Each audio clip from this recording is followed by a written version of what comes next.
किस्मत वाले लोगों की कुंडली में होते हैं ये योग। जब बच्चा जन्म लेकर के आता है, उस समय उसके जन्मांक पर कौन-कौन से योग या दुर्योग का जो है चित्र अंकित होगा होगा या हो रहा है या हुआ है, वह आपके पूरे जीवन भर का या जीवन भर के लिए एक स्मृति चिन्ह जैसे एक निशान वह छूट जाता है, जिसको हम कहते हैं जन्मांक चक्र या फिर हम हॉरोस्कोप जिसको कहते हैं जन्म कुंडली जिसको हम लोग कहते हैं। आखिर वो कौन से योग हैं जो आपकी जन्म कुंडली में हैं? तो आपकी जन्म कुंडली को ये कहा जा सकता है देखकर कि आप भाग्यवानों की श्रेणी में हैं। आप उन लकी लोगों में से एक लोग हैं जो अपने जीवन में धन, वैभव, यश, वर्चस्व को प्राप्त करेंगे। अपना नाम रोशन करेंगे, अपने वंश का, अपने खानदान का, अपने माता-पिता का, अपने ऐसे लोग जो आपसे जुड़े हुए हैं, उन सबको अपने आप पर फ़क्र होगा, अपने आप पर गर्व महसूस होगा आपको देख करके। यूँ तो कोई भी व्यक्ति ऐसा नहीं चाहता कि अपने जीवन में सफलताओं को प्राप्त ना करे, लेकिन फिर भी कुछ खास योगों के बारे में आज हम चर्चा करेंगे इस एपिसोड में। दर्शकों, हम लोग चर्चा को शुरू करें इससे पहले यदि आप नए दर्शक हैं तो आप चाहें अध्यात्म ज्योतिष को सब्सक्राइब जरूर कर लीजिएगा, क्योंकि अध्यात्म ज्योतिष से रिलेटेड तमाम चर्चाओं के साथ मैं आपके साथ हमेशा जुड़ता रहता हूं। जन्म कुंडली के अनेक अनेक योगों पर, ज्योतिष के तमाम योग जिसको लेकर मैं विस्तार से अलग अलग राजयोग योगों या फिर दुष्योग दुर्योगों को लेकर भी चर्चा कर चुका हूं। डिस्क्रिप्शन में उनके लिंक है, आप वहां पर भी विस्तार से जानकारी प्राप्त कर सकते हैं। लेकिन ऐसे बहुत सारे योग जो हो सकता है कि आपकी जन्म कुंडली में भी हों और आप उनका लाभ ले भी रहे हों, लेकिन उसका पूर्णतम लाभ आप नहीं ले रहे हैं या नहीं ले पा रहे हैं, उसके लिए हम यहां पर उपायों के साथ भी चर्चा करेंगे एपिसोड के अंत में। लेकिन हम उससे पहले ये समझ लेते हैं कि वो योग कौन कौन से हैं। जन्म कुंडली में बनने वाले अनेक योग, जैसे कि सूर्य को हम केंद्र बिंदु मान करके चलें तो सूर्य से बनने वाले बहुत से योग हैं जो आम कुंडलियों में घटित होते हैं। सूर्य और चंद्र जन्म कुंडली का वह एक विशेष ग्रह है जो केंद्र में रह करके सभी ग्रहों के शुभाशुभ होने को भी यह पूर्णतम समर्थन देते हैं, या उनका प्रभाव कितना मिलेगा उसको भी यहाँ पर इनके ऊपर निर्भर यह रखता है कि सूर्य और चंद्र की स्थिति क्या है। कई बार हमने ये भी देखा, बहुत सारी कुंडली अध्ययन के दौरान हमारे 22-23 वर्षों के अध्ययन में हमने देखा कि कई बार जन्म कुंडली में बहुत अच्छे योग घटित हो रहे होते हैं, लेकिन जातक कहता है कि मैं उसका संपूर्ण लाभ नहीं ले पा रहा हूं। ऐसी स्थिति में हमें उसके लग्नेश को जरूर देखना चाहिए। फर्स्ट लॉर्ड की स्थिति क्या है कुंडली में, वो कहां बैठे हुए हैं, कौन है, उनकी स्थिति क्या है और क्यों नहीं यहां पर लग्नेश बली हैं। पूरी जन्म कुंडली को हम एक तरफ कर दें और लग्नेश को एक तरफ कर दें, सूर्य और चंद्र को एक तरफ कर दें,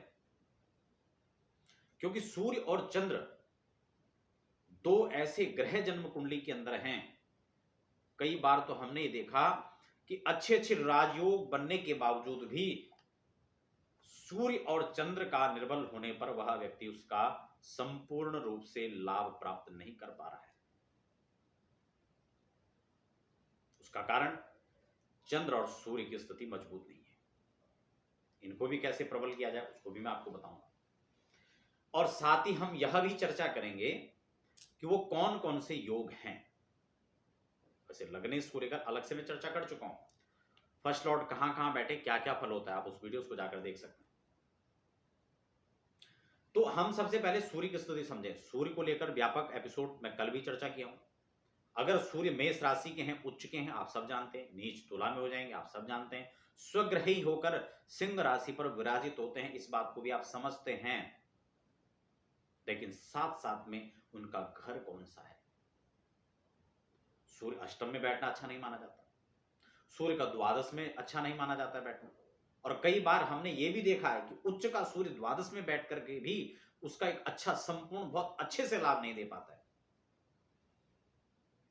हालांकि वो उच्च के बैठे हुए हैं, लेकिन द्वादश में बैठे हुए हैं, जहां उच्च के सूर्य कहीं केंद्र में बैठते, अपने कारक भावों में जाकर बैठते, तो वो व्यक्ति को एक चमचमाता तारा की तरह, एक टिमटिमाते ध्रुव तारे की तरह उसके प्रकाश को फैलाता। लेकिन उस स्थिति पूर्ण रूप से एक अच्छे भाव के अंदर न बैठने के कारण से उसका संपूर्ण लाभ, उसका समुचित जो जीवन में उसको लाभ मिलना चाहिए, उसमें कहीं ना कहीं वो कमी ला रहा है। ठीक इसी प्रकार चंद्रमा का भी योग है। कई बार होता क्या कि बहुत अच्छे अच्छे योग बने हैं कुंडली के अंदर, लेकिन चंद्रमा इतना कमजोर है कि व्यक्ति हमेशा अशांत रहता है, हमेशा दिग्भ्रांत रहता है, हमेशा कोई भी कार्य करता है नकारात्मकताएं उसके आसपास फलक छटकने लगती हैं। सटीक और सही समय पर निर्णय लेने में व्यक्ति अक्षम अपने आप को महसूस करता है, और जीवन के अहम हिस्सों को कई बार वह एंजॉय नहीं कर पाता, कई बार वह समुचित उसका लाभ नहीं ले पाता है, और जीवन में जहां पहुंचना चाहिए इन्हीं निर्णय असमर्थता के कारण वह नहीं पहुंच पाता है। ऐसे में हमें चंद्रमा को मजबूत करना चाहिए, वैदिक उपाय चंद्रमा के करने चाहिए, अपनी माता की सेवा करनी चाहिए, मां के साथ संबंधों को और मधुर बनाना चाहिए। चांदी जितनी हो सके आप उसको धारण करें, आप पूर्णमासी का व्रत ले सकते हैं। ये समुचित उपाय जो हैं ये कहीं ना कहीं आपको सबल बनाने में महत्वपूर्ण भूमिका निभाएंगे। जन्म कुंडली में हम बात करें, सूर्य अगर जो है, जैसे मैंने वेसी योग की चर्चा आपके साथ में किया था, वेसी योग जन्म कुंडली में बहुत अच्छा योग है और अमूमन बहुत सारी जन्म कुंडलियों के अंदर बनता है, लेकिन स्थिति वही होती है कि सूर्य के कहीं ना कहीं प्रबल न होने के कारण या कारक भावों में न होने के कारण वह उस योग का समुचित लाभ नहीं ले पाते हैं। आप अपनी कुंडली खोलिए, अगर वैसी योग आपके चतुर्थ भाव में बन रहा है, ऐसे व्यक्ति अपने जीवन काल में सभी सुखों का अच्छे से उपभोग करते हैं, किसी बात के सुख की कमी उसके जीवन में नहीं हो पाता। अभाव जिसको कहते हैं सुखों का, उसके जीवन में नहीं फटकता है। वासी योग की भी स्थिति है, नवम भाव के अंदर बन रहा हो, दशम के अंदर वासी योग बन रहा हो,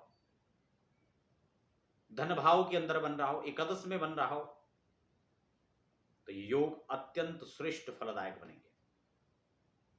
और दूसरा वही उभयचारी योग, यह भी सूर्य से बनता है। मैंने आपको बताया था कि एक घर आगे जो है सूर्य चंद्र और राहु केतु को छोड़ दिया जाए, सूर्य के बाद चंद्रमा राहु केतु को छोड़ दिया जाए और कोई और ग्रह बैठा हो अगले भाव में, वैसे योग बनेगा।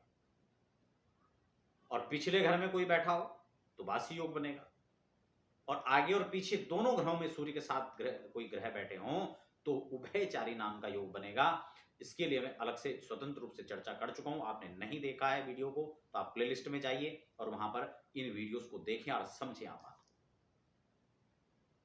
अब हम बात कर लेते हैं, ये तो जो है सूर्य से संबंधित स्वतंत्र रूप से बनने वाले योग हो गए। सूर्य के साथ बुध आदित्य योग भी बड़ा प्रभावशाली योग माना जाता है, क्योंकि सूर्य जहां पराक्रम के ग्रह कहलाए जाते हैं, मान प्रतिष्ठा सम्मान यश और विजय को जो है दर्शाते हैं, वही बुध वाणी की प्रखरता को दर्शाता है। वहीं वाणी और बुध जो है वाणी के साथ साथ में अपने आपके विवेक को दर्शाता है, आपके वाणिज्य और व्यापार, आपके प्रबंधन को जो है बुध दर्शाता है। तो ये सभी चीज जो है समुचित मात्रा में यहां पर आप जो है उसका लाभ ले पा रहे हैं जब बुध आपका मजबूत है। और खासकर देखा जाता है कि जब इनकी दशाएं चल करके आती हैं या गोचर में ये ट्रांजिट करते हैं, उस समय इनका अत्यंत प्रभाव आपके आसपास होता है। आप समुचित जनमानस में उसका प्रभाव देखा जाता है और व्यक्ति अपने जीवन में उस समय एक नई ऊंचाइयों को प्राप्त कर रहा होता है। उसी समय कुछ योग बनते हैं, प्रमोशन के योग बनते हैं, विदेश गमन के योग बनते हैं, आपके जीवन विवाह के योग बनते हैं, आपके कैरियर को स्टेबिलिटी देने के लिए योग बनते हैं। इसीलिए इन ग्रहों का जो प्रभाव हम लोग कैलकुलेट करते हैं जब हम जन्म कुंडली का विश्लेषण समुचित रूप से करते हैं, क्योंकि मैंने कई बार देखा कि बहुत सारे लोग तो चाहते हैं कि 1 मिनट में ही उन्हें उनका क्वेश्चन हो और दूसरे सेकंड उनका उत्तर मिल जाए। ये कदाचित नहीं हो सकता ज्योतिष के अंदर, क्योंकि जब तक उसका हम प्रॉपर अध्ययन नहीं करेंगे, इसीलिए हम जब आपसे भी कुंडली विश्लेषण की बात करते हैं तो हम ये कहते हैं कि आपको बहुत सटीक विचार करना है तो आप एक दिन पहले अपनी कुंडली दें, समय लें जन्म कुंडली अध्ययन के लिए, ताकि उस पर कैलकुलेशन हो सके। या फेस टू फेस जब लोग आकर के मिलते हैं, तब उनको लगता है कि वास्तव में जन्म कुंडली में कितना कुछ रखा हुआ है, कितना इसकी कैलकुलेशन में, ज्योतिष में यहाँ पर जिस पर हम विश्वास नहीं कर रहे थे, हमें बिलीव नहीं हो पा रहा था कि क्या ये चीजें छलक करके आ सकती हैं, क्या ये चीजें वास्तव में हमें हमारे जीवन पर इसका ऐसा प्रभाव है। तो उनको उनके जीवन में मार्गदर्शन की भूमिका में जो है ये ग्रह अलग अलग रूप से दर्शाते हैं। अप्रत्याशित जो शुभाशुभ परिणाम उनको मिल रहे होते हैं, वो गोचर पर निर्भर करता है, आपकी दशाओं के पीरियड पर निर्भर करता है। वस्तुतः हमें इनको देखने से पहले जन्म कुंडली में इन ग्रहों का प्रॉपर अध्ययन करना चाहिए, जिसके लिए आप समय आप देखें, अपनी कुंडली में विचार करें, ग्रह अस्तुत्व तो नहीं हो रहा है वहां पर कितने अंश प्रभाव बैठा हुआ है, क्या वो कारक भाव में उसकी स्थिति है। इन सब समुचित जो है चीजों के लिए हमें पर्याप्त मात्रा में समय की आवश्यकता होती है। तो जो है ये स्वतंत्र रूप से सूर्य के अलग अलग से राज्य हो गए। बात हम चंद्रमा की करते हैं। अगर चंद्रमा की हम बात करें तो इसमें सुनफा योग हुआ, भाई चंद्रमा से एक घर आगे कोई ग्रह हो, सूर्य को छोड़ दिया जाए इसमें भी, राहु की तो इसमें भी मान्य नहीं है। अनफा योग पिछले घर में बनता है जो। अच्छा, अनफा योग सुनफा योग अगर प्रथम भाव पर बन रहा हो, फर्स्ट हाउस के साथ बन रहा हो, यह अत्यंत प्रभावशाली होता है। चतुर्थ भाव में यह अत्यंत प्रभावशाली होता है, क्योंकि चंद्रमा वहां कारक माने जाते हैं। क्योंकि वेशी योग की हम बात करें तो हम नौम भाव के अंदर वेशी वास्य को बताया, चतुर्थ भाव के अंदर, क्योंकि नौम भाव में उसके कारक हैं सूर्य, दशम के अंदर कारक होते हैं, इसलिए उसका प्रभाव वहां अत्यंत अधिक मात्रा में देखा जाएगा। और चंद्रमा क्योंकि चतुर्थ भाव में कारक होते हैं और राशि भी इनकी कारक, इनका घर है, वो धन भाव के अंदर, इन्हें द्वितीय भाव के अंदर वह अप्रत्याशित लाभ को भी यहां पर दर्शाते हैं। तो यदि सुनफा योग बन रहा हो वहां पर, तो बहुत अच्छे मात्रा में यहां पर चंद्र से रिलेटेड जो संसाधन है, क्योंकि चंद्रोदात धनकांचन परिपूर्ण लाभम, यह आपको धन की जो है कमी नहीं होने देगा, आपको मानसिक रूप से आपको सुदृढ़ बनाएगा। धन कांचन लाभ परिपूर्ण, इनसे आपको परिपूर्ण लाभ दिलाएगा। और कब, जब इनकी दशा आएगी, चाहे वो अंतर में चल करके आ रहा हो, चाहे वो प्रत्यंतर में चल करके आ रहा हो, चाहे विंशोत्तरी महादशाओं के अंदर 10 वर्षों के लिए चले, उसका अप्रत्याशित परिणाम आपको उन दशा पीरियड में मिलेगा, या फिर गोचर काल में, क्योंकि चंद्रमा तो बहुत जल्दी जल्दी बदलता है। हमें विशेष दिन कोई काम कर रहे हैं और विशेष चीज के लिए हम एक शुभ समय की तलाश कर रहे हैं, तो हमें उस दिन चंद्रमा राशि संचरण को देखना होगा। हमारी राशि से चंद्रमा आज कहां विचरण कर रहे हैं, उस दिन की कुंडली को तैयार करें, अपनी चंद्र राशि की कुंडली तैयार करें। और चंद्र कुंडली तैयार होने के बाद आज के ग्रहों की स्थिति में आप चंद्रमा को देखें कि चंद्रमा कौन से भाव में बैठे हैं। यह बहुत बड़ी कैलकुलेशन है। जो लोग शेयर मार्केट में निवेश कर रहे हैं, गोल्ड में निवेश कर रहे हैं, शेयर सट्टा में लगा रहे हैं पैसे को, या किसी विशेष काम के लिए कोई प्रॉपर्टी परचेज आप कर रहे हैं, कोई रजिस्ट्री का कार्य है, कोई प्रवेश आप कहीं कर रहे हैं, कोई नया परिवेश में आप जा रहे हैं, तो उस समय इन चीजों की बहुत बड़ी अहम भूमिका होती है और ये यहां पर बहुत बड़ा रोल अदा करते हैं। तो ये बहुत बड़ी चीज है, बहुत बड़ी गणना मैं आपको आज बता रहा हूं। तो अनफा योग, सुनफा योग और दुर्धरा, दुर्धरा का मतलब चंद्रमा से आगे भी कोई ग्रह और पीछे भी कोई ग्रह हो। और बहुत बड़ी चीज एक आप और सुन लें, जो आपने जो है अनफा योग, सुनफा योग और दुर्धरा योग, ये तीनों योग, क्योंकि अगला घर में ये जो है कैसे बनेगा, चंद्रमा से एक घर आगे कोई ग्रह हो, चंद्रमा से एक घर पीछे कोई ग्रह हो, और चंद्रमा के आगे और पीछे कोई ग्रह हो, तो ये तीनों योगों का निर्माण होता है। स्वतंत्र रूप से मैं इसमें अलग से भी चर्चा कर चुका हूं, इसलिए मैं वीडियो में ज्यादा उसकी चर्चा नहीं कर रहा हूं, ताकि अन्य योगों को भी हम सम्मिलित कर सकें। आप समझ गए। लेकिन आगे पीछे दोनों घर इसके रिक्त हो जाते हैं, तो ये दरिद्र योग का भी निर्माण करता है। मैं इसको लेकर भी अलग से चर्चा कर चुका हूं। इसलिए जो है ये एक जो है कुंडली के अंदर एक दुष्योग के रूप में इसको देखा जाता है। ये गरीबी को उत्पन्न करता है, ये दरिद्रता को उत्पन्न करता है, ये पैसों के अभाव को छलकाता है। अगर चंद्रमा आगे चंद्रमा से आगे और पीछे का दोनों घर खाली हों। इसलिए अपनी कुंडली में देखें इस प्रकार के योग जो बन रहे हैं, क्या आप उनसे पीड़ित हैं, या फिर आप इन शुभ योगों का प्रभाव नहीं ले पा रहे हैं, या कितनी मात्रा में ले रहे हैं, इनकी दशाएं अभी चल रही हैं या नहीं चल रही हैं, इनकी दशा काल में आपको इसका समुचित लाभ मिलेगा, या फिर इसके जो दुर्योग हैं उससे आपको उस समय उस पीरियड में आपको कष्ट उठाना पड़ सकता है। इसीलिए जो उपायों की श्रृंखला है, उपाय हैं, वो हमें, अगर हम उस दुष्प्रभाव को झेल रहे तो उससे संबंधित उससे समय में उस लाभ को करें, उस उपाय को करें, और अच्छे परिणाम हमें लेने हैं, अप्रत्याशित लाभ हमें लेना है, तो उससे संबंधित काल में हम देखो, दोनों में रेमेडीज जो होती है वो थोड़ा अलग अलग प्रकार से होती है। जब हम अशुभ परिणाम को घटाना चाह रहे हो तब विषय दूसरा है, और जब हम शुभ लाभों को बढ़ाना चाह रहे हो तब थोड़ा विषय अलग है। ये भी समझने की बात है। तो इसमें कौन कौन से योग हमने बताया? वैसी योग बता दिया, वासी बता दिया, दुर्धरा बता दिया, हमने आपको अनफा योग बता दिया, सुनफा बता दिया, और हमने आपको दुर्धरा योग भी आपको बता दिया। और दोनों खाने रिक्त होने से, ये मैं सिर्फ सूर्य चंद्रमा की आपको ये बातें अभी तक बताई। अब बात आती है बुध की, यह सूर्य के साथ मंगल की पराक्रम योग बनता है, ये भी बहुत प्रभावशाली योग कुंडली के अंदर माना जाता है। अब जो है शुक्र, यह भी स्वतंत्र रूप से, शुक्र से पहले हम बृहस्पति को ले लेते हैं, क्रम से लेते हैं ना। बृहस्पति के साथ में भी चंद्रमा का संतुलन कहीं बनता है, चंद्रमा का कहीं कोई कनेक्शन अगर बन रहा है तो यह भी आपकी, क्योंकि गुरु आपके ज्ञान का ग्रह, आपकी वरिष्ठता को प्रदान करने वाला, आपको मान सम्मान इज्जत दर्शाने वाला, आपको अनेक अनेक विद्याओं में जो है प्रवीण करने वाला ग्रह, उच्च पद तक ले जाने वाला, उच्च पदों पर प्रतिष्ठित करने वाला जो ग्रह यह बृहस्पति है, अगर ये इसकी स्तुति और चंद्रमा का कहीं कनेक्शन बन रहा है तो गज केसरी योग को प्रदान करता है, उसके लाभों को आपके जीवन में देने वाला बनेगा।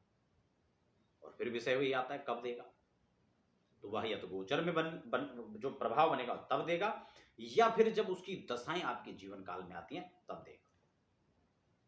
तब आप देखेंगे वो अप्रत्याशित लाभ आपके जीवन में एक ठहराव की स्थिति आती है।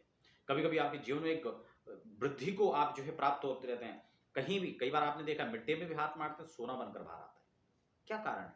वो समय आपके साथ था, और समय अगर मेहरबान है तो गधा भी पहलवान हो जाता है। इस बात को आपने अपनी आंखों से अनेकों बार देखा होगा। कई बार व्यक्ति परिश्रम करने के बाद भी वो लाभ नहीं ले पाता है, कई बार अब बिना परिश्रम करे ले लेता है, तो यह भी विशेष स्थिति है। तो चंद्रमा के कनेक्शन से यहां पर क्या बनेगा? गज केसरी योग बनेगा, यह भी प्रभावशाली योग है। अब हम बात कर लेते हैं शुक्र की। शुक्र के साथ में कहीं ना कहीं चंद्रमा का अगर कोई कनेक्शन बन रहा है तो यह सट्टा का योग बनेगा, लॉटरी का योग बनेगा, शेयर मार्केट के लिए अच्छा योग बनेगा। और अगर बुध का कहीं ना कहीं कनेक्शन बन रहा हो तो वह लक्ष्मी नारायण योग बनेगा। जन्म कुंडली के केंद्र और त्रिकोणों को भी हम लोग लक्ष्मी नारायण योग के रूप में देखते हैं। लक्ष्मी और नारायण का स्थान यहां पर माना जाता है, इसीलिए केंद्र और त्रिकोण को जब भी कोई एस्ट्रोलॉजर उसकी प्रेडिक्शन करता है तो वहां पर वह अहम रोल निभाता है आपके जिंदगी का। दोनों पार्ट, सुख और दुख के साथ में यश और वृद्धि, धन लाभ, इन सब के लिए ये जो भाव हैं ये अहम रोल निभाते हैं। वहीं त्रिक स्थान इसके बिल्कुल विपरीत परिणामों को दर्शाता है। आप समझ रहे होंगे, जो ज्योतिष के हमारा लगातार कार्यक्रम देख रहे हो, त्रिक भाव समझ रहे होंगे, केंद्र भी समझ रहे होंगे, त्रिकोण भी समझ रहे होंगे। और अगर आपको नहीं समझ में आ रहा है तो आप जो है इनके लिए जो हमारी अन्य वीडियोस बनी हुई हैं आप उनको देखें, वहां पर आपको विस्तार से समझाएं। क्योंकि अगर एक एक चीजों पर ज्यादा लंबा हम चर्चा करेंगे तो वीडियो बहुत लंबी हो सकती है। तो इसलिए लक्ष्मी नारायण योग, जब बुध का अंतर आएगा चल करके, बुध की महादशा चल रही होगी, ऐसे में यह व्यापार के लिए, क्योंकि बुध वाणी का ग्रह है, बुध व्यापार का प्रबंधन का ग्रह है, बुध जो है आपके बौद्धिक चातुर्य का ग्रह है, बुध आपके वर्चस्व का ग्रह है, बुध आपके विवेक का ग्रह है, और शुक्र वहीं सुख भोग विलासताओं का ग्रह है, सौंदर्य प्रसाधन, सौंदर्य का ग्रह है, आपके अट्रैक्शन का ग्रह है, और ये दोनों मिलकर के व्यक्ति को सुपरस्टार बनाने का काम करते हैं। कई बार व्यक्ति इन्हीं ग्रहों के कारण से, आपने देखा होगा, यह ग्रह का जो योग बनता है, यह ग्रह योग व्यक्ति को कलात्मक प्रवृत्ति का बना देता है, हास विलासता की ओर लेकर के जाता है। तो इसलिए ये योग भी जो है लक्ष्मी नारायण योग, यह भी जन्म कुंडली में बहुत श्रेष्ठतम योग है। बात हम भद्र योग की कर लेते हैं, यह भी बुध से बनता है। अगर मान लो बुध आपकी कुंडली में स्वग्रही होकर के बैठे हैं, उच्च के होकर बैठे हैं, केंद्र में जाकर बैठ जाएं, त्रिकोण में बैठ जाए, तो बहुत श्रेष्ठतम लाभ प्रदान करेंगे। मंगल से बनने वाले योग की हम बात करें, मंगल आपकी कुंडली में वृश्चिक राशि का है, मेष राशि का है, तो भी यह अप्रत्याशित लाभ आपको देगा। और उच्च के होकर के बैठ जाएं, मकर मंगल तथा मकर राशि में बैठ जाएं, और केंद्र में होकर के बैठ जाएं, प्रथम हाउस के अंदर बैठ जाएं, फर्स्ट हाउस में बैठ जाएं, फोर्थ हाउस में बैठे, सेवंथ हाउस में बैठ जाएं, 10th हाउस के अंदर बैठ जाएं, अप्रत्याशित यहां पर जो है आपको लाभ देंगे। ऐसे लोग खासकर जो है एडमिनिस्ट्रेटिव क्षेत्र में जाते हैं, शासन प्रशासन में ऐसे लोगों की बड़ी मजबूत होती है, लीडिंग क्षमता ऐसे लोगों के अंदर अच्छी होती है, लीडर अच्छे लोग बनते हैं, ऐसे लोग बड़े अच्छे लीडर बन जाते हैं। तो लीडिंग कमांड की क्षमता इन लोगों के अंदर बहुत अच्छी होती है। खासकर आर्मी में देखें, चाहे वो किसी भी पद पर हो या किसी भी फोर्स के अंदर हो, लेकिन मंगल वहां श्रेष्ठतम रोल निभाता है, क्योंकि वो निडरता है उसके अंदर अदम्य साहस है, और वही हमारे जवानों के अंदर होता है, जो डट करके शत्रु के साथ में भिड़ते हैं, लड़ते हैं और अपने सीमाओं की सुरक्षा करते हैं। इसीलिए यह मंगल का काम है। बड़े बड़े उद्योगपति बिल्कुल निडरता के साथ में लगातार चरे वेती, वही सक्सेस का सूत्र है। तो ये जो है मंगल का इसमें योग है। बुध के बारे में हमने भद्र योग की बात करी, और इसके साथ लक्ष्मी नारायण योग की बात करी, बुधादित्य योग की बात करी, जो बुध के साथ बनेगा।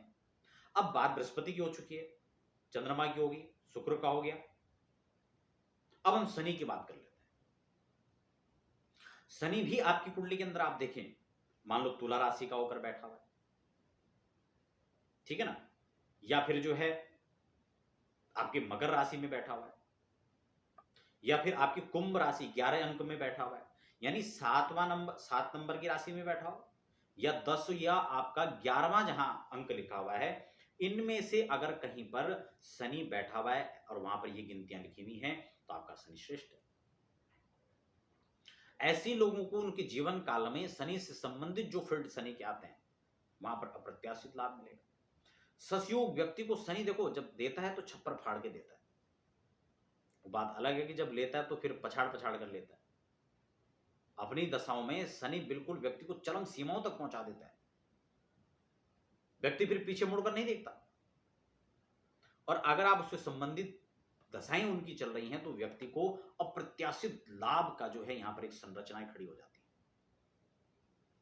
बड़ा उद्योगपति, पेट्रोलियम के क्षेत्र में, टेक्नोलॉजी के क्षेत्र में, इंजीनियरिंग के फील्ड में, केमिकल का जो क्षेत्र है, ड्रग्स के फील्ड में, ये व्यक्ति को बहुत ज्यादा अप्रत्याशित लाभ प्राप्त कराते हैं। उनकी दशाएं आती हैं, उनकी अंतरदशाएं आती हैं, महादशाओं के अंदर ये जो है बहुत विशेष एक लाभ देते हैं। या फिर गोचर के अंदर कई बार लोग 7.5 से घबराते हैं, ढैया से घबराते हैं, उसमें घबराने की आवश्यकता नहीं है। 7.5 सबके जीवन में आनी है, ढैया सबके जीवन में आता है, ये कोई ऐसा नहीं कि बहुत अलग सी कोई चीज है। भाई वो ग्रह तो ट्रांजिट हमेशा करेगा ना, और करेगा तो फिर ग्रह बदलेंगे तो आपकी कुंडली के अंदर भी स्थिति बदलेगी, और आपके चंद्र कुंडली में जब ग्रह स्थिति बदलती है तो उसका शुभाशुभ लाभ मिलेगा। वो विषय नहीं है, विषय ये है कि उसकी स्थिति कुंडली में क्या है, आप उसको समझें, उससे संबंधित तैयारियां आप करें। अशुभ है तो उसके दुष्परिणामों को, आपके जीवन पर उसका प्रभाव न पड़े, आप उसकी तैयारी करें। और शुभ है तो उसका कैसे आप अधिक लाभ ले सकें, उसकी तैयारी करनी चाहिए। हम लोग माथा पकड़ कर बैठ जाते हैं, 7.5 आ गई है, 7.5 चल रही है, उससे घबराने की आवश्यकता बिल्कुल नहीं है। वो आएगा, आप उसके लाभ कैसे ले सकें, बस उसकी तैयारी आपको करनी है।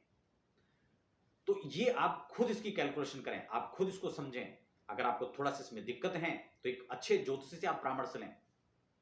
यदि आप हमसे भी परामर्श लेना चाहते हैं तो आप नीचे जो लगातार नंबर चल रहे हैं वहां पर अपनी डिटेल भेज सकते हैं, हमारी वेबसाइट पर जा सकते हैं, वहां पर टाइम आप ले सकते हैं और प्रॉपर अपने इन जीवन में अनेक अनेक पॉइंटों पर आप कंसल्ट कर सकते हैं।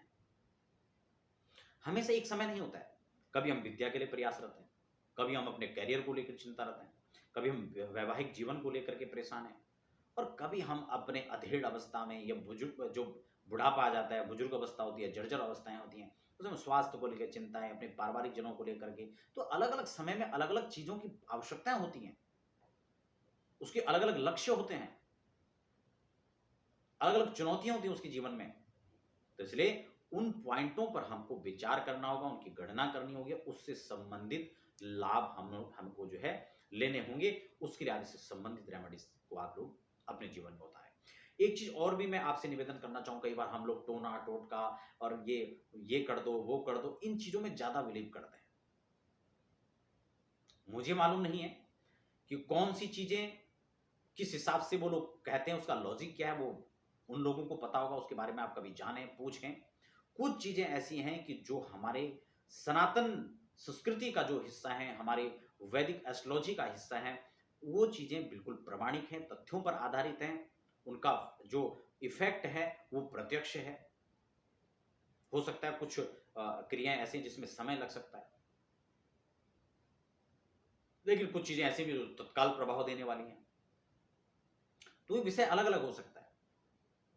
तो उससे संबंधित जो रेमेडीज हैं, ये आपसे गुजारिश रहेगी कि आप वैदिक रेमेडी को ही ज्यादा महत्ता दें, क्योंकि वो आपके जीवन में आगे भी प्रभावशाली रहेगी और वर्तमान को भी रहेगी।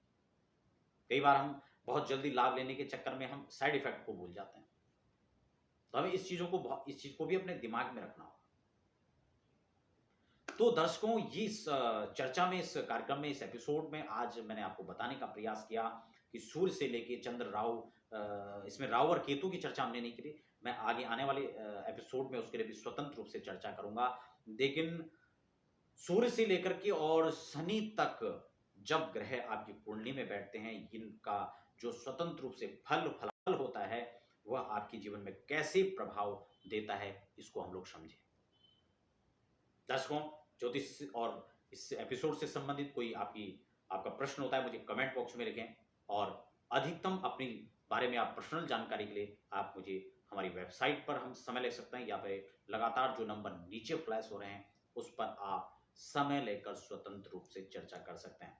फिलहाल आप दर्शकों बने रहें, हमें दीजिए इजाजत। धन्यवाद।